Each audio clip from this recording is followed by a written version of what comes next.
NCERT. कल हम pH की कैलकुलेशंस कर रहे थे, सेम उसी के ऊपर कुछ क्वेश्चन है। Calculate the pH of the resulting mixture. अब देखो तुम्हें पीएच पूछ रहा है और मिक्सचर के अंदर एक बेस है, कैल्शियम हाइड्रोक्साइड क्या है, बेस, और HCl क्या है, एसिड। तो हमने एक मिक्सचर लिया, एक एसिड और बेस का, उस मिक्सचर का पीएच पूछ रहा है। अब देखो ऐसे क्वेश्चंस को कैसे करना है, पहले तो यहाँ पे सबसे पहले एक नोट डालो। नोट क्या डालोगे कि until alpha is not provided in the question, alpha is not provided in the question,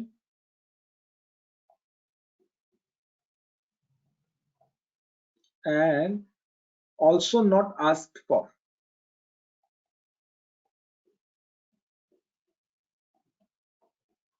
मतलब क्वेश्चन में ना तो अल्फा दिया है, डिग्री ऑफ आयनाइजेशन ना तो दी है, ना ही पूछी है, then alpha will always be 1। जब तक क्वेश्चन में ना तो डिग्री ऑफ आयनाइजेशन दी है ना ही पूछी है, तब तक अल्फा की वैल्यू क्या रहेगी, 1।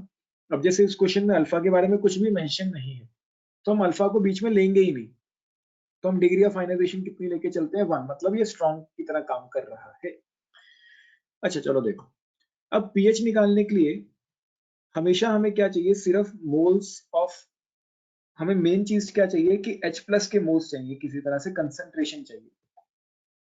ठीक, तो तुम एक काम कर सकते हो ऐसे क्वेश्चंस के अंदर, या तो वो दोनों एसिड को मिक्स करेगा, या वो दो बेस को मिक्स करेगा, या एक एसिड एक बेस को मिक्स करेगा। जैसे यहाँ पे एक एसिड और एक बेस को मिक्स किया गया है, तो तुम्हारा सबसे पहला काम क्या है, अगर तुम्हारे पास कोई बेस है, बेस में से मोल्स ऑफ OH- निकाल लो।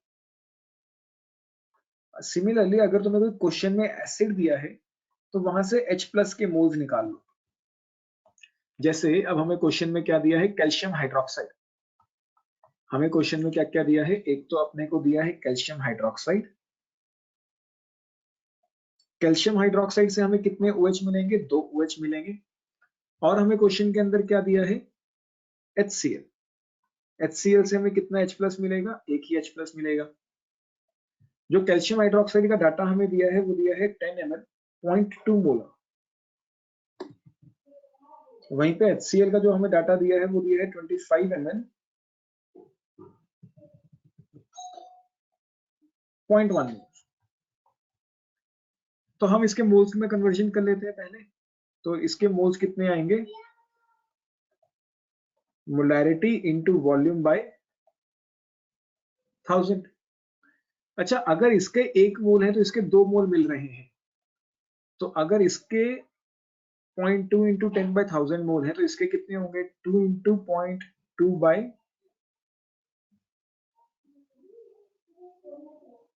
क्लियर या नहीं, कोई डाउट? No sir.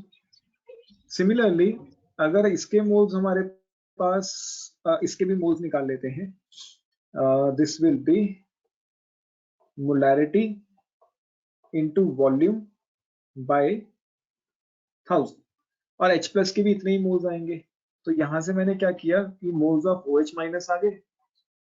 OH- के मोल्स कितने आए, ये बन जाएगा 4 इंटू 10⁻³ सिमिलरली H+ के मोल्स कितने आए, 2.5 इंटू 10⁻³ कोई डाउट, क्लियर है या नहीं? साक्षी कुछ समझ आया यहाँ तक, क्लियर है? अब देखो तुम्हारे पास H+ और OH है, तो वो एक दूसरे से क्या करेंगे, रिएक्ट करेंगे। H+ कितना था, 2.5 इंटू 10⁻³ और OH कितना था, 4 इंटू 10⁻³। तो ये पूरा का पूरा यूज हो जाएगा, क्योंकि ये कम है, ये पूरा का पूरा यूज हो जाएगा। अगर ये 1 मोल यूज होगा तो ये भी 1 मोल यूज होगा। अगर ये 2.5 इंटू 10⁻³ यूज हो गया, तो ये भी कितना यूज हो गया, 2.5 इंटू 10⁻³। तो फाइनली अपने पास क्या, बोलो बोलो। अब क्वेश्चन देखिए कैसे पता लगेगा कि हमें रिएक्शन बनानी है? कि क्वेश्चन पूछा है कि पीएच ऑफ रिजल्टिंग मिक्सचर, और फिर हम यहाँ पर रिएक्शन लिख रहे हैं H2O बनाने के लिए, तो फिर वो समझ ही नहीं आता कि कौन सा क्वेश्चन में क्या करना है। रिएक्शन हम इसलिए बना रहे हैं क्योंकि हमें पता है एक बेस और एक एसिड है। एसिड और बेस में से क्या मिलेगा? एसिड में से H प्लस मिलेगा, बेस में से क्या मिलेगा? हम तो ये पता OH। लगा रहे हैं कि फाइनली कौन बचा और कितना बचा। हमने ये पता लगा लिया कि H प्लस इतना है, OH इतना है। अब दोनों एक दूसरे से रिएक्ट भी तो करेंगे ना, एसिड और बेस एक दूसरे से क्या करेंगे? रिएक्ट। नहीं? लेकिन हम क्यों निकाल रहे हैं कि वो कितना बचा, मतलब? अब देखो हमें क्या चाहिए, हमें पीएच चाहिए ना। पीएच निकालने के लिए हमें या तो हम पीओएच निकाल लें या हम पीएच निकाल लें। यस। पीओएच निकालने से भी हम पीएच निकाल सकते हैं, डायरेक्टली भी पीएच निकाल सकते हैं। इसके लिए हमें यस। क्या चाहिए कि OH माइनस कितना है। इसके लिए हमें क्या चाहिए? H प्लस की। H प्लस इतना है। ठीक है। अब हमारे पास तो दोनों चीजें हैं ना, तो दोनों जब एक दूसरे के साथ रिएक्ट करेंगी, रिएक्शन तो होगी होगी। दोनों ऑपोजिट है, ये H प्लस दे रहा है, ये OH दे रहा है। एक एसिड और एक बेस है, एसिड और बेस एक दूसरे से रिएक्ट तो करेंगे ही करेंगे। तो हमें फाइनली ये देखना है कि कौन बचा और कितना बचा दोनों में से। अगर H प्लस बचता तो मैं डायरेक्टली पीएच निकाल देता। अगर OH बचता तो मैं क्या निकाल लेता? पीओएच निकाल लेता, फिर पीओएच को कन्वर्ट कर देता किसके अंदर? पीएच के अंदर। तो POH प्लस CH इज 14 तो इससे आ जाता है। हाँ, लेकिन पहले ये भी तो देखना है ना कि कौन बच रहा है और कितना बच रहा है, क्योंकि वही तो पीएच बनाएगा सॉल्यूशन की। जो रिएक्ट हो गया वो तो खत्म हो गया ना। जैसे अभी H प्लस तो सारा का सारा रिएक्ट हो गया, ये तो बचा ही नहीं है सॉल्यूशन में। तो जब हमने दोनों को मिक्स किया तो मोल्स ऑफ OH माइनस बचे। कितने बचे? 1.5 इंटू 10⁻³ इसके कारण पीएच आ रहा है। जो भी आ रहा है वो पीएच इसके कारण आ रहा है। तो क्लियर हमें या इसमें नहीं? लिमिटिंग रिएजेंट वाला कॉन्सेप्ट यूज किया है। हाँ, बेसिकली लिमिटिंग रिएजेंट लगाया कि जो कम है वो पूरा का पूरा यूज हो गया, वो दूसरे को भी उसी हिसाब से रेशो में ले गया, 1:1:1। जितना ये यूज हुआ उतना ये भी यूज हुआ। ये कम था तो ये पूरा का पूरा यूज हो गया। अगर ये 2.5 इंटू 10⁻³ मोल यूज हुआ तो ये भी 2.5 इंटू 10⁻³ मोल यूज हो गया। तो बच्चा कितना? 1.5 इंटू 10⁻³ ठीक। ठीक है सर। तो moles of OH minus left आ गया। लेकिन हमें POH निकालने के लिए क्या चाहिए होता है? इसकी मोलारिटी। मोलैरिटी। तो मोलैरिटी क्या होती है? Moles upon volume. वॉल्यूम। तो moles of OH minus upon volume of solution. तो OH माइनस के मोल्स तो हमने निकाल लिए। अच्छा, अब सॉल्यूशन की वॉल्यूम बता सकती हो ज्योतिका कितनी होगी? Sir 35 ml। 35 ml। दोनों को ऐड हो जाएगा ना, क्योंकि अब दोनों को मिक्स कर दिया है हमने। तो वॉल्यूम ऑफ सॉल्यूशन कितनी हो जाएगी? 35।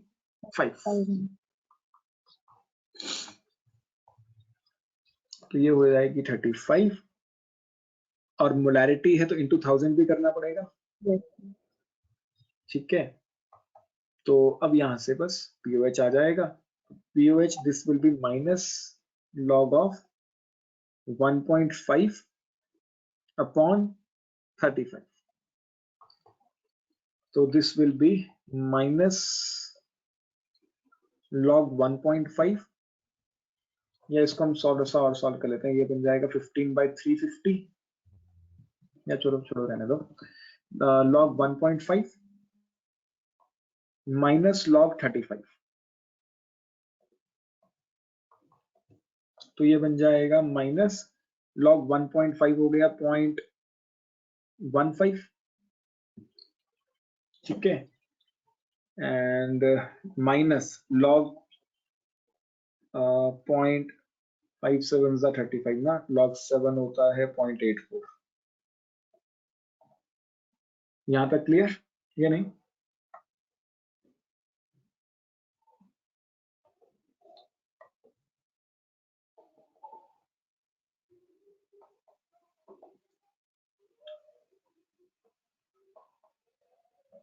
- 1.53।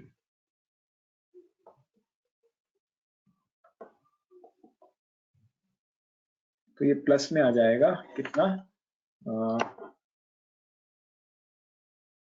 1.53 माइनस 0.15 1.38, तो ये पीओएच आ गया, एंड पीओएच से क्या आ जाएगा पीएच, तो हमें पता है pH plus pOH this is 14, तो pH this will be 14 minus 1.38, 12.62. Clear? कोई डाउट?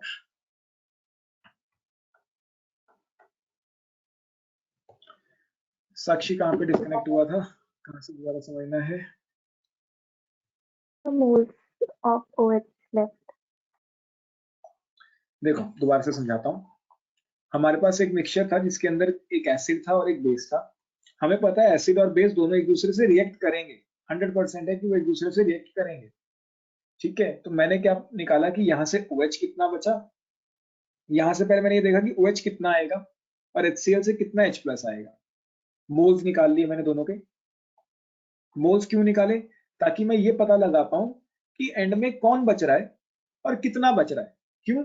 क्योंकि एंड में जो भी बचेगा, अगर H प्लस बचा तो मैं डायरेक्टली पीएच निकाल लूंगा, अगर एंड में OH माइनस बचा तो मैं क्या निकाल लूंगा, पीओएच निकाल लूंगा, फिर पीओएच को पीएच में कन्वर्ट कर दूंगा। जैसे यहाँ पे H प्लस कितना आ रहा था 2.5 इंटू 10⁻³ OH कितना आ रहा था 4 इंटू 10⁻³ इसकी अमाउंट कम थी, तो ये पूरा का पूरा यूज हो गया 1:1, जितना ये यूज होगा उतना ही ये भी यूज होगा। तो अगर ये 2.5 इंटू 10⁻³ मोल यूज हुआ तो ये भी 2.5 इंटू 10⁻³ मोल यूज हो गया, तो बचा कितना 1.5 इंटू 10⁻³ तो moles of OH minus left कितना है 1.5 इंटू 10⁻³ तो यहां से क्या आ जाएगा अपने पास, अब OH बचा है तो हम POH निकाल लेते हैं, तो POH कितना हो जाएगा minus log of OH minus, लेकिन यहाँ पे हमें चाहिए होती है कंसंट्रेशन।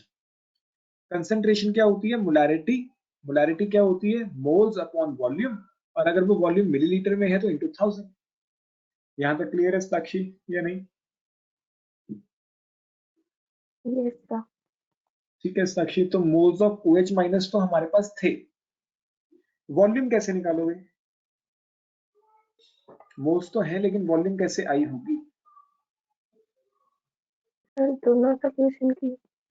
हाँ बिल्कुल, क्योंकि अब तो हमने दोनों को मिक्स कर दिया है ना, तो total volume will be 10 plus 25, तो वहां से वॉल्यूम कितनी आ गई 35, क्योंकि 35 मिलीलीटर आया तो इंटू 1000 भी कर दिया, तो यहाँ से OH माइनस की कंसेंट्रेशन आ गई 1000 10⁻³ से कैंसिल हो गया। ठीक है, तो OH माइनस की कंसेंट्रेशन आ गई, तो मैंने POH निकाल लिया, POH will be minus log of this value.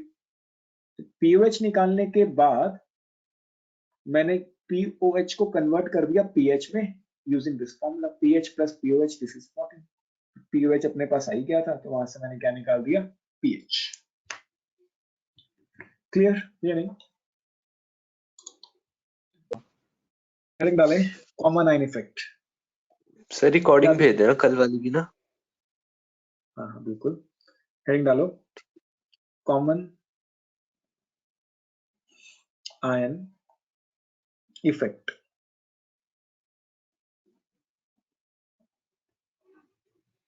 देखो कॉमन आयन इफेक्ट क्या होता है बेसिकली, कॉमन आयन इफेक्ट तब लगता है it is applied when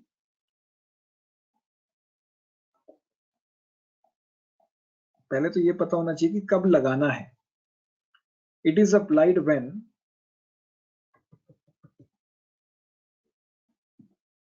some common ion is generated. It is applied when some common ion is generated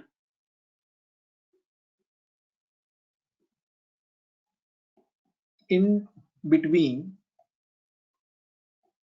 two reactions taking place. नाम से वैसे तो क्लियर हो रहा है common ion. Common ion effect मतलब यहाँ पे दो रिएक्शंस हो रही होंगी और दोनों में कुछ एक आयन क्या हो गया होगा, कॉमन हो गया होगा। जैसे एक रिएक्शन हम ले लेते हैं sodium acetic acid.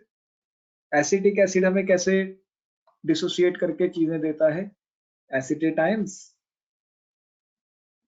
Plus H plus ions. अब मान लो इसी के अंदर मैंने डाला हुआ था सोडियम एसीटेट, इसी के अंदर मैंने क्या डाला हुआ था, सोडियम एसीटेट। तो सोडियम एसीटेट हमें क्या देगा, CH3COO minus plus Na plus. तो अब दो रिएक्शंस हो रही हैं और दोनों रिएक्शंस में एक आयन कॉमन भी है, तो यहाँ पे कौन सा इफेक्ट लगेगा, कॉमन आयन इफेक्ट लगा करे। होता क्या है वो अभी हम देखते हैं। ये चीज क्लियर है कि कॉमन आयन इफेक्ट लगता कब है। It is applied when some common ion is obtained between the two reactions taking place in the same vessel। एक ही वेसल में दो रिएक्शंस हो रही हैं या दो से ज्यादा रिएक्शंस हैं, उसके बीच में कोई कॉमन आयन आ जाए, तब हम कौन सा इफेक्ट लगाते हैं, कॉमन आयन इफेक्ट लगाया करते हैं। ये क्लियर है सबको? जिन्होंने अभी अभी ज्वाइन किया है ये समझ लो, अभी जस्ट शुरू ही किया है। ठीक, सबसे पहला topic common ion effect. Common ion effect कहाँ लगता है, ये तब लगता है जब एक ही वेसल में दो रिएक्शंस हो रही हो और उन दो रिएक्शंस के बीच कोई एक आयन कॉमन आ जाए।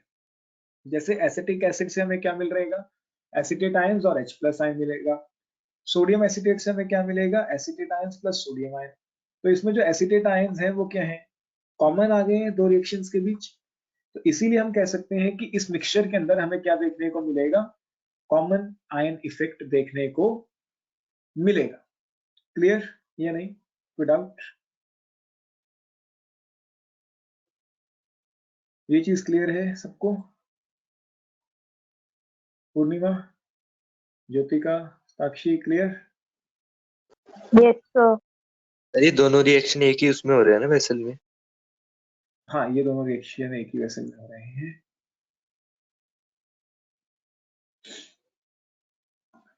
ठीक, अब होता क्या है, when some common ion is generated, when some common ion is generated,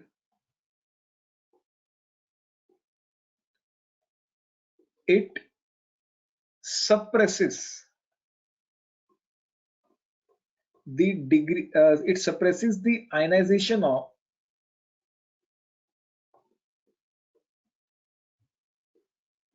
weak acid।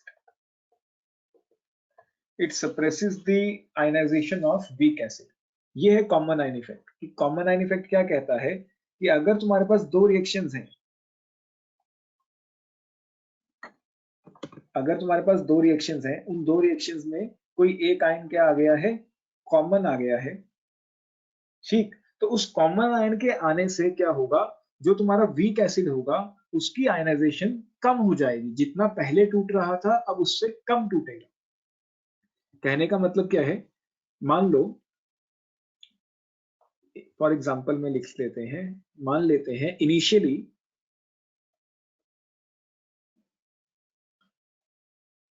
Acetic acid was alone, पहले ही अकेला था। अगर पहले ही अकेला था तो ये कुछ इस तरीके से टूट रहा था, CH3COO minus plus H plus. पहले ये अकेला था और इस तरीके से डिसोसिएट कर रहा था, एंड इसकी डिग्री ऑफ आयनाइजेशन थी मान लो अल्फा। ठीक है, इसकी डिग्री ऑफ आयनाइजेशन कितनी थी, अल्फा। अब if we add sodium acetate in the same solution, in the same solution, अब मैंने क्या किया, सोडियम एसीटेट को ऐड कर दिया। तो ये जो रिएक्शन पहले हो रही थी वो तो हो ही रही है, साथ ही साथ अब मैंने इसके अंदर क्या ऐड कर दिया, सोडियम एसीटेट ऐड कर दिया। जब हम इसके अंदर सोडियम एसीटेट ऐड कर देंगे तो एक कॉमन आयन जनरेट हो गया,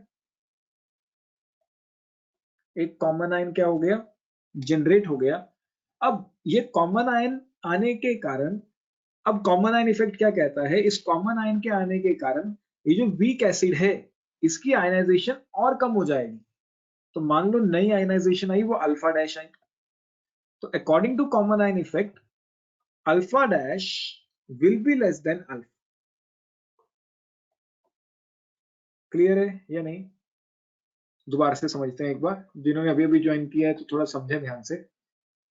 कॉमन आयन इफेक्ट शुरू किया है, ठीक। कॉमन आयन इफेक्ट क्या है, पहले तो ये देखना है कि ये कहाँ पे अप्लाई होता है। 2 मिनट रुको, 1-2 बच्चे और ज्वाइन कर रहे हैं अभी, उनको भी आने दो।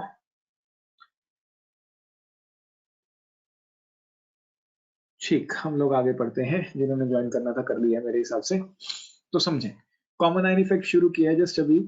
कॉमन आयन इफेक्ट क्या है, ये कहाँ पे लगता है, जब दो रिएक्शंस में कोई एक आयन कॉमन आए तब कॉमन आयन इफेक्ट लगता है। मैंने एग्जांपल लिया है, दो रिएक्शंस, एक है एसिटिक एसिड, एक है सोडियम एसिटेट। ये एक ही वेसल में होनी चाहिए, ये दोनों रिएक्शंस एक ही वेसल में हो रही है। एसिटिक एसिड से हमें क्या मिलेगा, CH3CO- plus H plus, and sodium acetate से हमें क्या मिलेगा, acetate ions plus sodium ions. तो इन दो रिएक्शंस में एक आयन क्या है, कॉमन है।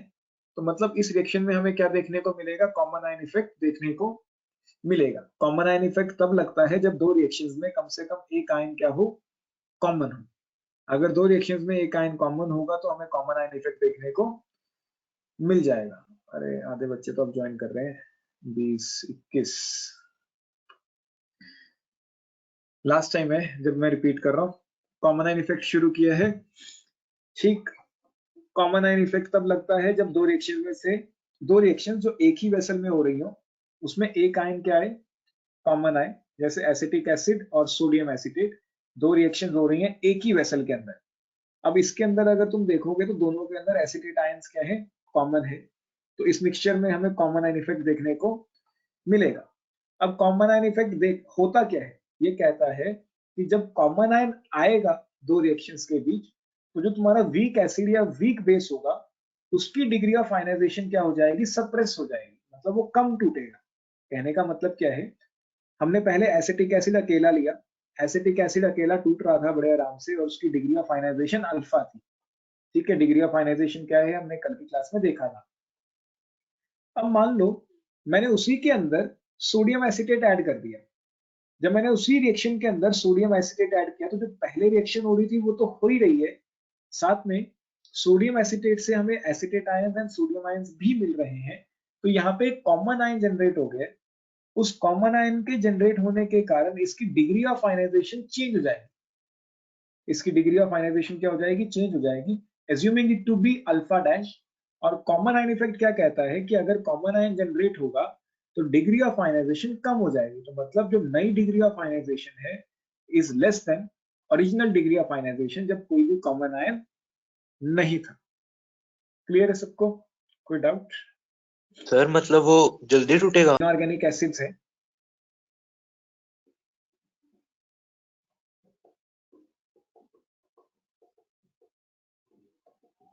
जैसे HCl, H2SO4, HNO3, ये सब स्ट्रांग होते हैं। ये सब क्या होते हैं, स्ट्रांग। और जितने भी ऑर्गेनिक एसिड्स होते हैं हमारे, ऑर्गेनिक में हमने कौन कौन से एसिड्स पढ़े, अल्कोहल्स जिसमें OH हो, कार्बोक्सिलिक एसिड्स जिसके अंदर COH हो, ये सब वीक है। जिसमें हाइड्रोजन लगा होता है वो मतलब इनऑर्गेनिक होते हैं। हाइड्रोजन तो दोनों में लगा होता है, हाइड्रोजन के बिना एसिड कैसे आएगा? तो ये मतलब स्टार्टिंग में लगा होता है और वो उनको कहेंगे फिर इनऑर्गेनिक। ऐसा कुछ नहीं, ऐसा कुछ नहीं कह सकते हो, लेकिन ऐसा कुछ भी नहीं। मतलब हाँ, अगर कुछ याद करना हो तो ऐसा कह सकते हो। Okay sir. Sir proper reference कैसे करेंगे इनऑर्गेनिक और ऑर्गेनिक में? ऑर्गेनिक के अंदर carbon, hydrocarbon, alcohols, carboxyl functional groups आएंगे, और इनऑर्गेनिक में नहीं आएंगे। जो हमने GOC में फंक्शनल ग्रुप्स पढ़े हैं वो सब आएंगे इसके अंदर। ओके सर, थैंक ठीक, यू।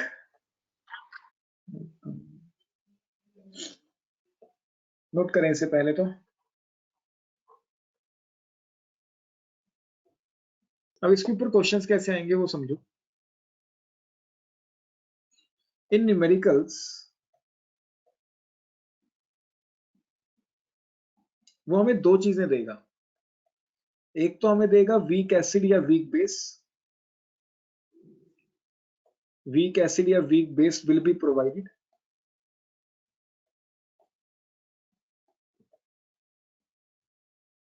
ठीक है, एंड उसकी वो तुम्हें Ka या Kb वैल्यू दे दिया करेगा। कोई भी एक वीक एसिड होगा या वीक बेस होगा, अगर एसिड है तो उसके लिए Ka दे देगा, अगर बेस है तो उसके लिए क्या दे देगा, Kb दे दिया करेगा, ठीक है। फिर वो उसके अंदर इट विल ऐड या some electrolyte will be added या समथिंग विल बी एडेड, ऐसे कर लो, something will be added having a common ion, having a common ion, तो उसके अंदर कुछ ऐड कर दिया करेगा, और जो भी ऐड करेगा उससे वो एक कॉमन आयन जनरेट कर दिया करेगा।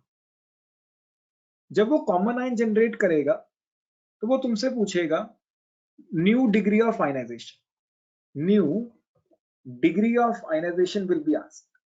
जनरली ऐसे क्वेश्चन आते हैं, एनसीईआरटी में ऐसे क्वेश्चन भरे पड़े हैं कि वो तुम्हें एक वीक एसिड या वीक बेस दिया करेगा, उसके अंदर वो ये नहीं लिखेगा कि मैंने कॉमन आयन जनरेट कर दिया, उसके अंदर वो कुछ ऐड कर दिया करेगा जिससे एक कॉमन आयन आ जाया करेगा। फिर वो कॉमन आयन आने के कारण डिग्री ऑफ आयनाइजेशन चेंज हो जाएगी। अभी अभी हमने कॉमन आयन इफेक्ट में यही पढ़ा कि डिग्री ऑफ आयनाइजेशन क्या हो जाती है, चेंज हो जाती है। तो फिर वो तुमसे नई डिग्री ऑफ आयनाइजेशन पूछा करेगा। एग्जांपल से समझते हैं, जैसे वो तुम्हें एसिटिक एसिड दे देगा क्वेश्चन के अंदर। एसिटिक एसिड हमें पता है कि कैसे टूटता है, CH3CO- और H+ में, और वो तुम्हें इसका डिसोसिएशन कांस्टेंट दे देगा K, वो तुम्हें Ka की वैल्यू भी दे देगा, ठीक है। फिर वो कहेगा कि हमने इसके अंदर ऐड कर दिया सोडियम एसिटेट। फिर वो तुम्हें खुद देखना होगा कि सोडियम एसिटेट ऐड करने से हुआ क्या, एक कॉमन आयन जनरेट हो गया।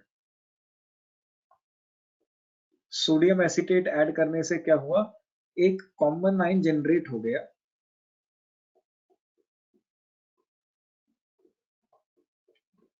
तो अब जब कॉमन आयन जनरेट होगा तो अब नई डिग्री ऑफ आयनाइजेशन वो तुमसे पूछेगा कि नई डिग्री ऑफ आयनाइजेशन बताओ, नई डिग्री ऑफ आयनाइजेशन, और तुम्हें इसकी कंसेंट्रेशन दे देगा m, एज्यूमिंग इसकी कंसेंट्रेशन m है, तो जो नई डिग्री ऑफ आयनाइजेशन क्या हुआ करेगी, वो किसके बराबर आया करेगी, Ka/m के बराबर। जो नई डिग्री ऑफ आयनाइजेशन आया करेगी वो किसके बराबर आया करेगी, Ka/m के बराबर। ये एक फॉर्मूला है जो तुम्हें थोड़ा सा दिमाग में रखना होगा कि जब भी एक कॉमन आयन लगेगा, कॉमन आयन लगेगा तो जो नई डिग्री ऑफ आयनाइजेशन है वो किसके बराबर हुआ करेगी, original dissociation constant upon concentration of substance added या electrolyte added having a common ion. इसके ऊपर एक क्वेश्चन समझते हैं, उससे और थोड़ी सी क्लैरिटी आएगी, मुझे ऐसा लगता है, ठीक है। पहले नोट कर लो, फिर एक क्वेश्चन कराता हूँ। आज ही क्यों कराना था, क्योंकि ये कल वाले कंसेप्ट से लिंक है। अगर कॉमन आयन का क्वेश्चन आएगा तो अकेला नहीं आएगा, जो पहले हमने कल वाले कंसेप्ट फॉर्मूलाज किए हैं वो आएंगे, फिर सेकंड पार्ट में वो कॉमन आयन डालेगा, और क्वेश्चन आएगा ही आएगा, पक्का है। कि पहले वो तुमसे नॉर्मली जैसे हम कैलकुलेशंस कर रहे थे वो करवाएगा फर्स्ट पार्ट में, और फिर वो सेकंड पार्ट में क्या कहेगा कि हमने एक कॉमन आयन डाल दिया। कॉमन आयन डालने के बाद वो तुमसे नई कैलकुलेशंस करवाएगा। देखो कैसे, क्वेश्चन क्या कह रहा है, calculate the degree of ionization of 0.05 molar acetic acid if pKa is this much. कल के लेक्चर में हमने 2-3 फॉर्मूलाज किए। पहले तो हमने कहा कि Ka is C∝² for weak acid, ठीक है। फिर हमने कहा कि अगर H+ की वैल्यू देखी जाए या उसके काउंटर आयन की वैल्यू देखी जाए तो वो C∝ के बराबर होती है। इवन जो काउंटर आयन बचता है उसकी वैल्यू भी किसके बराबर होती है, C∝ के बराबर होती है। फिर हमने कहा कि हम यहाँ से pH निकाल सकते हैं। pH कैसे निकालते हैं? Minus log of H plus. फिर हमने ये भी कहा कि हम यहाँ से POH भी निकाल सकते हैं, लेकिन उसकी वैल्यू क्या होगी? Minus log of OH minus. फिर हमने कहा कि हम pKa भी निकाल सकते हैं। pKa की वैल्यू क्या थी? Minus log of Ka। Similarly हम pKb भी निकाल सकते हैं, एंड pKb की वैल्यू क्या होगी? Minus log of Kb। फिर मैं तुम्हें ये बताया था कि pH plus POH this is 40। यहां तक हमने कल की क्लास में फॉर्मूलाज किए थे। और फिर मैंने तुम्हें ये भी बताया था कि Kb, ये सब एसिड के लिए था। फिर बेस के लिए क्या आ जाता था? Kb this is C alpha square, और H प्लस की जगह क्या आ जाता था? OH minus. ठीक, बाकी फॉर्मूलाज तो ऐसा सेम ही रहते थे, एंड ये फॉर्मूलाज हमने कल की क्लास में किए थे। अब इन्हीं फॉर्मूलाज के ऊपर ये क्वेश्चन है। क्वेश्चन को मैं दोबारा से अगले पेज पे कॉपी कर लेता हूं। अब देखो क्वेश्चन क्या कह रहा है। तुम्हें डिग्री ऑफ आयनाइजेशन निकालने के लिए कह रहा है, मतलब अल्फा निकालने के लिए कह रहा है। किसका अल्फा निकालना है? एसिटिक एसिड का। अब तुम्हें पता होना चाहिए कि एसिटिक एसिड एक ऑर्गेनिक एसिड है, कार्बोक्सिलिक एसिड है, तो ये एक वीक एसिड है। ये कैसा एसिड है? वीक एसिड है। ठीक है, और इसकी कंसंट्रेशन तुम्हें दे दी गई है 0.05 मोलर। इसकी कंसंट्रेशन कितनी दे दी गई है? 0.05 मोलर। और तुम्हें इसका pKa दे रखा है 4.74। हमें pKa दे रखा है। देखो फर्स्ट पार्ट यहीं पे खत्म हो गया, तो पहले फर्स्ट पार्ट को सॉल्व करते हैं। अच्छा देखो, अगर किसी तरीके से मुझे Ka मिल जाए, अगर किसी तरीके से मुझे Ka मिल जाए, तो C तो है ही, तो मैं वहां से अल्फा निकाल सकता हूँ। C मेरे पास है, Ka अगर मुझे मिल जाए तो मैं वहां से अल्फा निकाल सकता हूँ। और Ka निकालने के लिए मुझे इसने क्या दे दिया? pKa। pKa का फॉर्मूला क्या होता है? Minus log of Ka। तो pKa कितना था अपना? 4.74। This is minus log of Ka। तो मैं ये कह सकता हूं log of Ka this is minus 4.74। अच्छा, मैं तुम्हें लॉग एंटी लॉग की वीडियोस भेजना भूल गया, मैं आज सेंड कर दूंगा। तो Ka की वैल्यू क्या आ जाएगी? Anti log of minus 4.74। Anti log of minus 4.74 को हम लिख सकते हैं एंटी लॉग ऑफ -5 प्लस 0.26। तो ये वैल्यू आएगी Ka की तुम्हारे पास, जब तुम इसको सॉल्व करोगे 10⁻⁵ तो वैसे ही आ गया, और 0.26 1.5 1.5 नहीं 0.30 होता है log 2 की वैल्यू। log 2 के बहुत पास है ये, 1 पॉइंट समथिंग 1.8 के आसपास। क्लियर? तो Ka की वैल्यू ये आएगी। तो इनिशियली हमने Ka की वैल्यू निकाल ली। अब Ka की वैल्यू हमारे पास आ चुकी है। अच्छा नहीं ठीक है Ka की वैल्यू मैंने गलत निकाल दी है, 0.3010 होता है 0.30। हाँ ठीक है, 1.8 के आसपास ही रहेगा लगभग अप्रॉक्स। बाकी एक बार कैलकुलेशंस कर लेना। 0.30 के आसपास log 2, ठीक है, ज्यादा वेरिएशन नहीं है, चल जाएगा।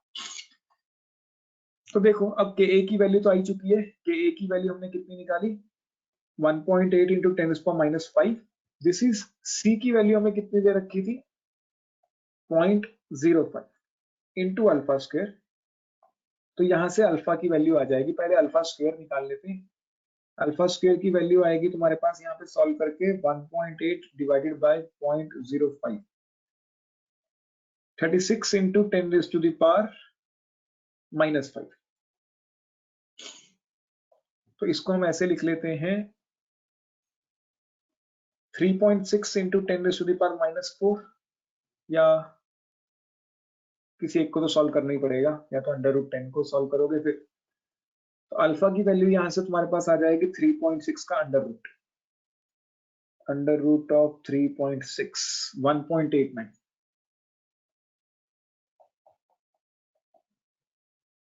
तो ये अल्फा आ गया है इनिशियली। यहां तक कोई भी डाउट किसी को भी? ये कल वाले लेक्चर से ही किया है, एज सच अगर कल वाला लेक्चर मुझे लगता है कि याद होना चाहिए, अगर नहीं है याद तो पहले कल वाले लेक्चर की वीडियोस देखो एक बार, उसको समझो, क्योंकि उसके बिना आज का टॉपिक नहीं होगा। क्लियर है ये सबको? फर्स्ट पार्ट सिंपल फॉर्मूलाज लगाए हैं, कुछ नहीं किया है। के ए की वैल्यू तो मैं दे रखी थी पी के ए से मैंने के ए निकाला, सी दे रखा था तो के ए की वैल्यू यूज करके मैंने क्या निकाल दिया, अल्फा निकाल दिया। अब सेकंड पार्ट मेन है जो आज किया वो समझो।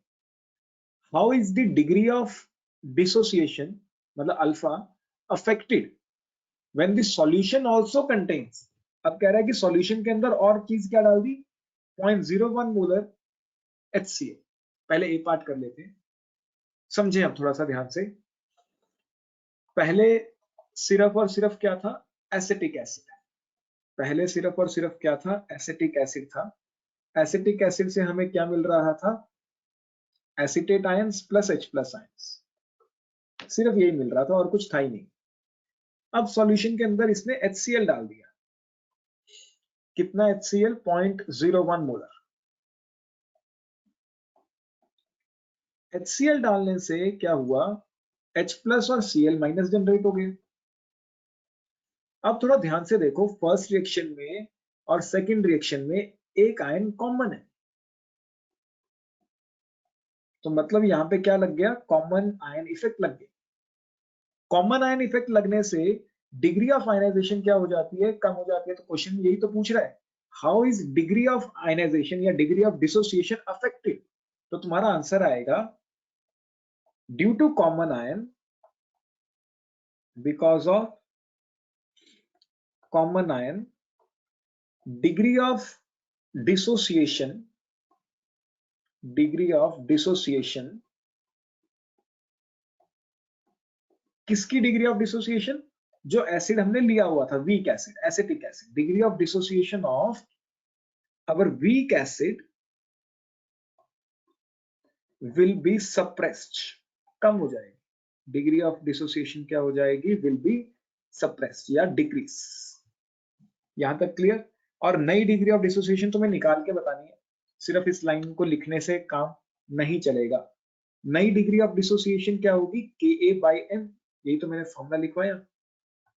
अब Ka की वैल्यू कितनी है, Ka की वैल्यू अभी अभी हमने निकाली थी यहां से 1.8 इंटू 10⁻⁻⁵,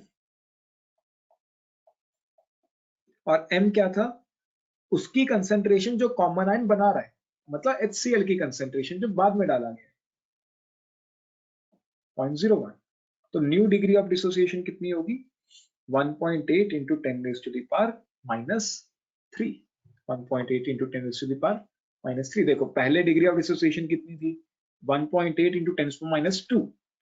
अब कितनी हो गई, 1.8 इंटू 10⁻3, मतलब डिग्री ऑफ डिसोसिएशन क्या हो गई है, कम हो गई है। दोबारा समझें एक बार। फर्स्ट पार्ट तो बहुत सिंपल था, जो कल वाले फॉर्मूलाज थे उसी पे अप्लाई किया। सेकंड पार्ट में ये क्या कह रहा है कि how is the degree of dissociation affected, और ये क्वेश्चन पक्का आता है पेपर्स के अंदर, लेकिन ये अकेला नहीं आएगा। कॉमन आयन पहले पार्ट में जैसे नॉर्मली पूछेगा जो हमने कल काम किया, या वो पीएच पूछ लेगा, कुछ भी पूछ लेगा। फिर सेकंड पार्ट में वो कहेगा कि हमने एक कॉमन आयन जनरेट कर दिया, जैसे यहाँ पे HCl डाला इसने 0.01 मोलर। HCl डालने से क्या हुआ, H प्लस आया जो कॉमन हो गया दोनों के। कॉमन आयन जनरेट होने से पूछेगा कि क्या फर्क पड़ेगा, तो कॉमन आयन जनरेट होते ही डिग्री ऑफ आयनाइजेशन क्या हो जाएगी, कम। और नई डिग्री ऑफ आयनाइजेशन किसके बराबर होती है, Ka/m, where m is the concentration of substance generating a common ion. तो HCl की कंसेंट्रेशन हमें दे रखी थी। सिमिलरली जब तुम बी पार्ट करोगे तो बस उसमें m की वैल्यू कितनी आ जाएगी, 0.1, और सॉल्व करके उसका भी आंसर आ जाएगा। क्लियर या नहीं, कोई डाउट? इसमें हमारे पास अल्फा डैश की वैल्यू बढ़ गई ना? नहीं बच्चे, कम हो गई। ये भी 54th क्वेश्चन एनसीईआरटी का ही है। The ionization constant of dimethyl amine. अब मुझे इसका फॉर्मूला नहीं पता, मुझे इतना पता है कि ये अमीन है। अमीन मतलब बेस, NH2। जैसे अमोनिया बेस होता था, ऐसे ही ये भी एक बेस है। वैसे इसका फॉर्मूला क्या होता है मैं तुम्हें बता देता हूँ। डाइमिथाइल अमीन मतलब नाइट्रोजन के साथ 2 CH3 लगे होंगे, थोड़ा सा ऑर्गेनिक वाला नॉमेनक्लेचर है। डाइमिथाइल अमीन, अमीन मतलब नाइट्रोजन, फंक्शनल ग्रुप। हमने फंक्शनल ग्रुप का जो टेबल किया था उसके अंदर अमीन्स किए थे। ठीक है, ये होता है। और जहां पे नाइट्रोजन आ जाएगा वो एक बेस होता है। क्यों? क्योंकि नाइट्रोजन का लोन पेयर होता है, तो ये एक बेस है। ये क्या है? एक बेस। और बेस के लिए हमें क्या दे रखा है? केबी वैल्यू दे रखी है। बेस के लिए हमारे पास क्या दे रखा है? केबी वैल्यू दे रखी है। केबी वैल्यू कितनी दे रखी है? 5.4 इंटू 10⁻⁻⁴। तुमसे क्या पूछ रहा है? Calculate its degree of ionization in its 0.02 molar solution. इसी का 0.02 मोलर सॉल्यूशन मतलब इसकी कंसंट्रेशन कितनी है? 0.02, और इसकी डिग्री ऑफ आयनाइजेशन मतलब अल्फा पूछ रहा है। तो बहुत सिंपल सा क्वेश्चन है। केबी सी अल्फा स्क्वायर से हमारे पास अल्फा आ जाएगा। तो हमें पता है KB this is C alpha square.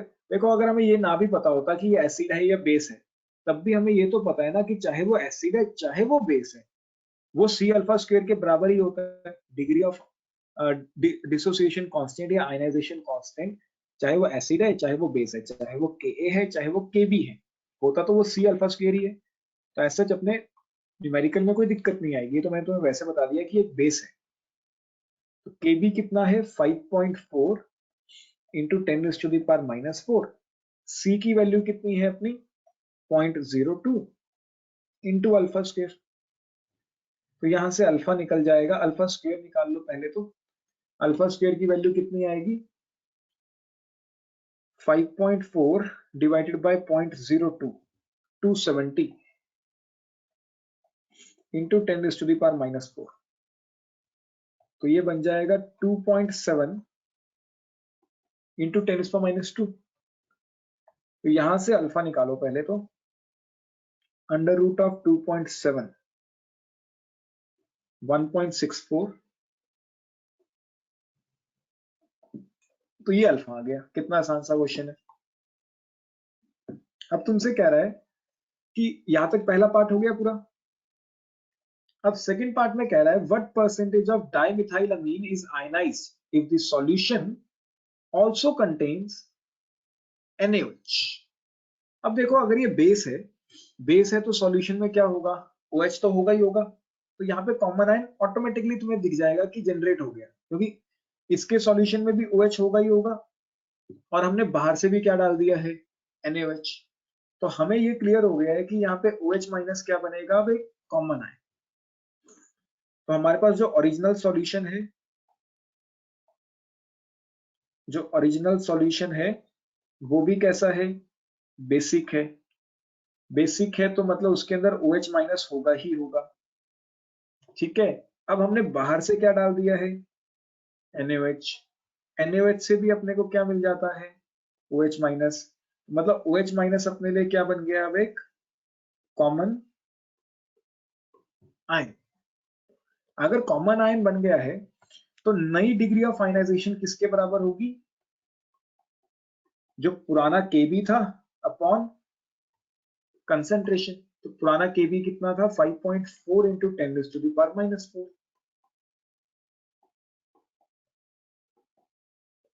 Upon molarity. Molarity कितनी है अपने पास? NaOH की जो हमने बाहर से डाला है 0.1। और मेंस में ऐसे क्वेश्चन भरे पड़े हैं, अगर तुम मेंस के पास से उठा के देखो, कॉमन आयन इफेक्ट के बिना तो क्वेश्चन आता ही नहीं है। क्लियर? तो आंसर आएगा 54 into 10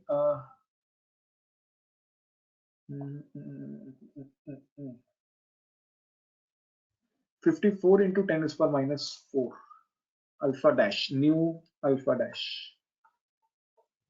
0.1 molar in NaOH।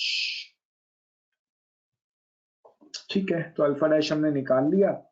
Alpha dash निकालने के बाद हमसे वो पूछ रहा है परसेंटेज आयनाइजेशन।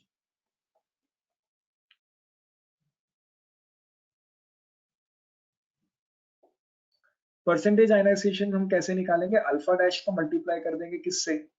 100 से, क्योंकि हमने लास्ट क्लास में यही तो कहा था कि अगर हम डिग्री ऑफ आयनाइजेशन को 100 से मल्टीप्लाई करते हैं तो वो हमें क्या प्रोवाइड कर देगा? परसेंटेज आयनाइजेशन प्रोवाइड कर देगा। तो हमारे पास अल्फा डैश कितना था? 54 इंटू 10⁻⁻⁴। इसको हमने किससे मल्टीप्लाई कर दिया? 100 से, तो 54 into 10 raised to the power -2, तो 0.54%।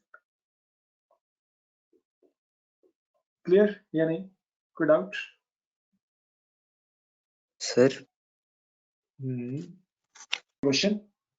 It has been found that the pH of 0.01 molar solution, तो मतलब कंसेंट्रेशन तुम्हें दे रखी है 0.01 मोलर और तुम्हें pH दिया हुआ है 4.15।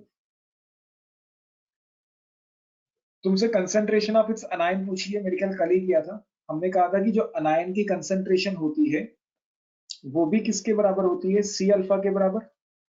तो बेसिकली मुझे C तो पता है, तो अगर अल्फा आ जाए तो अपना आंसर आ जाए, या फिर यहां से H+ ही निकाल लो डायरेक्टली। ठीक है, pH कितना था? 4.15, तो pH किसके बराबर होता है? Minus log of H+। This is 4.15। तो जब यहां से तुम H+ निकालोगे, H+ की वैल्यू मेरे पास यहाँ पे कितनी दे रखी है सर? 5.8 into 10⁻⁵ आ रही है H+ की वैल्यू। कंसंट्रेशन। हाँ जी,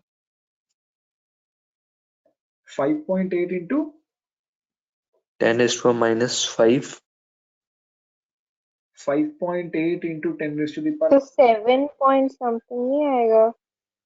7.1 आएगा। रेज़ टू पावर -5 है। चेक कर लेते हैं। तो H+ कितना हो जाएगा? एंटी लॉग ऑफ -4.15, तो इसको हम लिख लेंगे एंटी लॉग ऑफ -5 प्लस 0.85। 0.85 कितने का होता है? log 7 होता है 0.84, तो 7 पॉइंट समथिंग आएगा। 7.1 into 10 raised to power -5 approx. Clear? H+ की कंसेंट्रेशन आ जाएगी, और H+ की कंसेंट्रेशन ही किसके बराबर होती है? C अल्फा, जो कि काउंटर आयन की कंसेंट्रेशन भी होगी। तो काउंटर आयन की कंसेंट्रेशन भी हमने निकाल ली थी, मेरे ख्याल किया था ये क्वेश्चन, स्किप कर दे, कर लिया था शायद ये, मुझे भी अब तो याद आ रहा है। चलो, काउंटर आयन की कंसेंट्रेशन हो गई। उसके बाद तुमसे क्या पूछ रहा है? Ionization constant. आयनाइजेशन कांस्टेंट क्या होता है? Ka। Ka किसके बराबर होता है? C अल्फा स्क्वायर के। C की वैल्यू कितनी है? 0.01, और हमें क्या चाहिए? अल्फा चाहिए। अब अल्फा कैसे निकालो? तुम्हारे पास यहाँ पे C की वैल्यू पुट कर दो। C की वैल्यू कितनी थी? 0.01 into alpha, this is 7.1 into 10 raised to the power -5। क्योंकि H+ तो हम निकाल चुके थे ना, H+ किसके बराबर होता है? C अल्फा के बराबर। तो मैंने वहां पे C की वैल्यू पुट कर दी, तो ऑन सॉल्विंग यहाँ से अल्फा आ जाएगा, वो अल्फा की वैल्यू यहाँ पे पुट कर दो,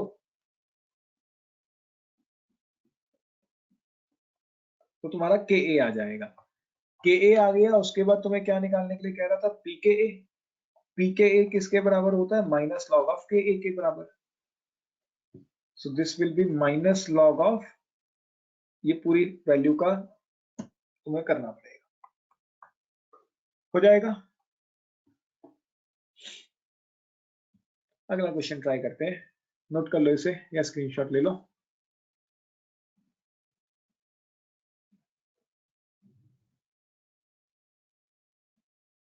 ये वाला क्वेश्चन कराया था कल मैंने या नहीं?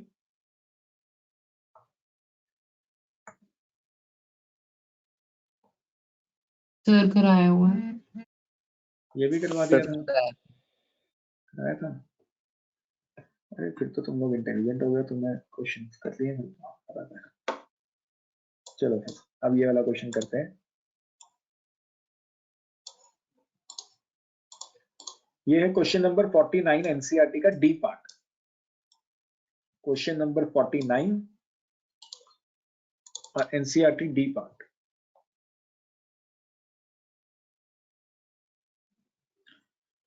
देखो क्वेश्चन क्या कह रहा है?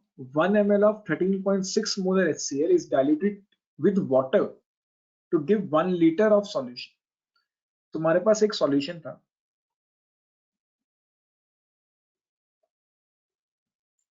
ठीक है, तुम्हारे पास एक सॉल्यूशन था। इसमें निकालना क्या है?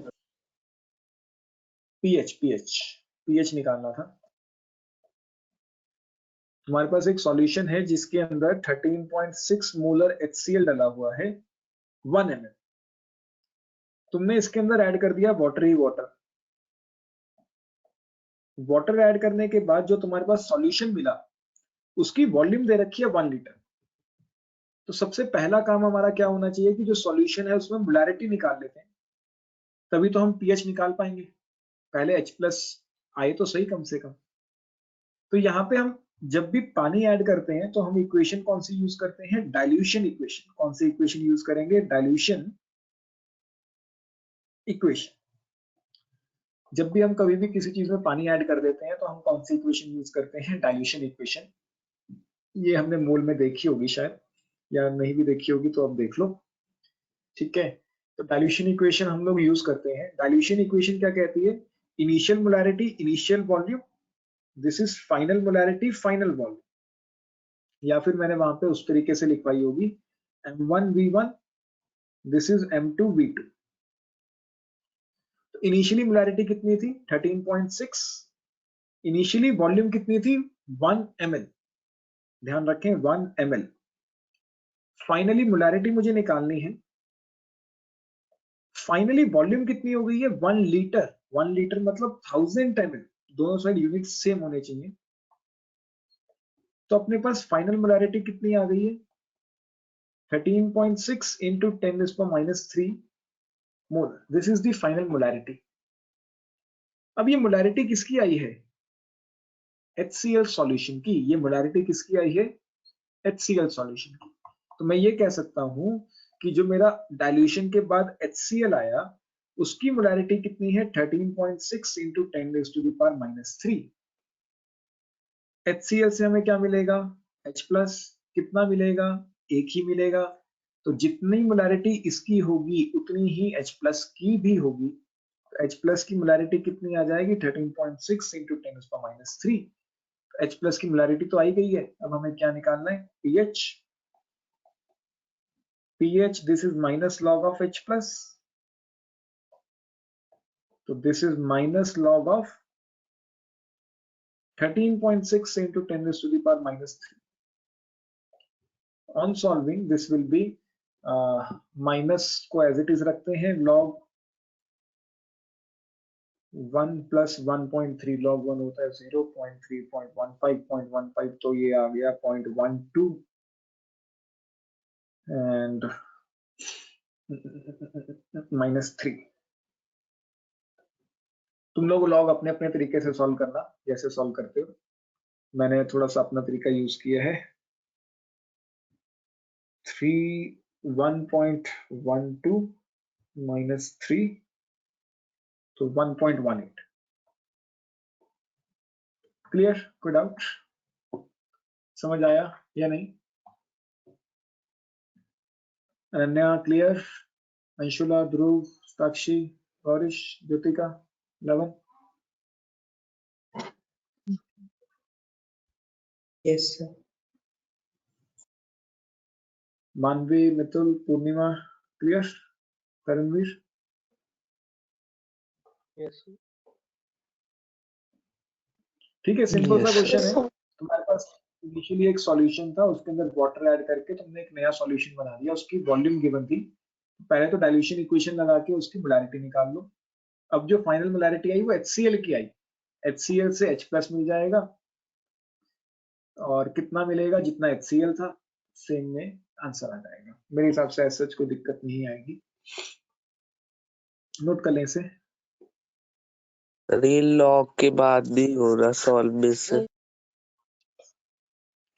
बच्चे लॉग देखना पड़ेगा, इसके लिए लॉग की वीडियोस मैं भेज दूंगा आज या कल क्लास में लॉग सिखा दूंगा। अगर नहीं समझ आ रहा है लॉग तो करना ही होगा। देखो मैंने तुम्हें पहले ही कहा था कि लॉग हर एक जगह यूज होगा, लॉग को भूलना नहीं।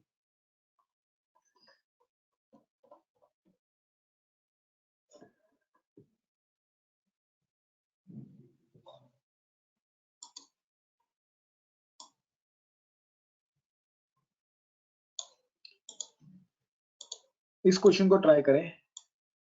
पता नहीं क्यों मुझे ऐसा लगता है कि तुम्हारे पेपर में यही वाला क्वेश्चन आएगा। The ionization constant of phenol is this much. करो इस क्वेश्चन को ट्राई कर लो एक बार, एनसीईआरटी का ही है 44th क्वेश्चन।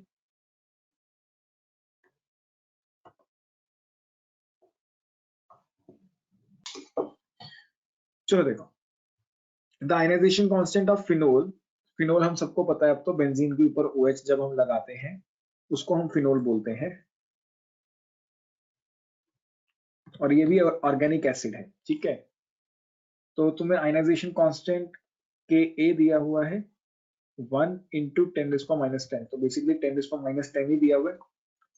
और तुमसे क्या पूछ रहा है, what is the concentration of phenolate ion. Phenolate ion क्या होता है, देखो बेसिकली फिनोल क्या होता है, बेंजीन के ऊपर OH, ठीक है।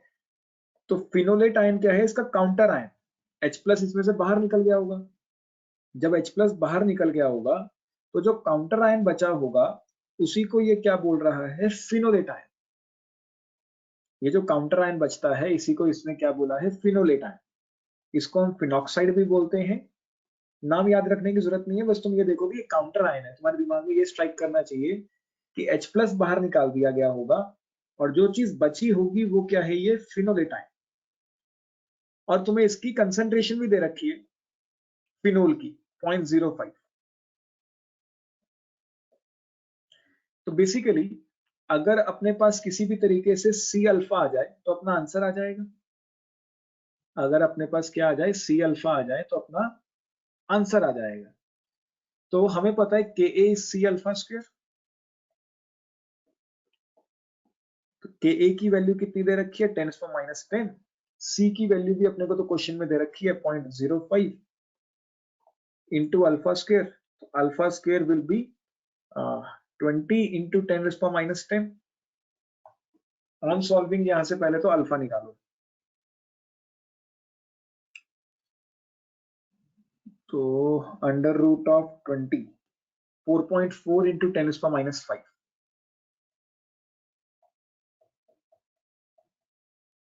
और concentration of phenolate ion, counter ion ही तो है, काउंटर आयन है तो इसकी कंसंट्रेशन कितनी होगी, C अल्फा, ठीक है। काउंटर आयन है तो इसकी कंसंट्रेशन कितनी होगी, C अल्फा। C की वैल्यू तो अपने पास है 0.05, अल्फा अभी अभी निकाला है,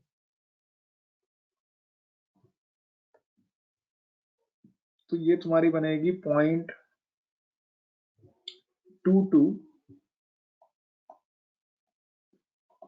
× 10⁻⁵। तो ये तो हो गई कंसंट्रेशन ऑफ फिनोलेट आयन और अल्फा। तो हमसे क्या पूछा था, what will be the concentration of phenolate ion, वो भी निकाल लिया, डिग्री ऑफ आयनाइजेशन भी निकाल लिया। और अब हमसे पूछ रहा है कि इसके अंदर हमने 0.01 मोलर सोडियम फिनोलेट भी डाल दिया।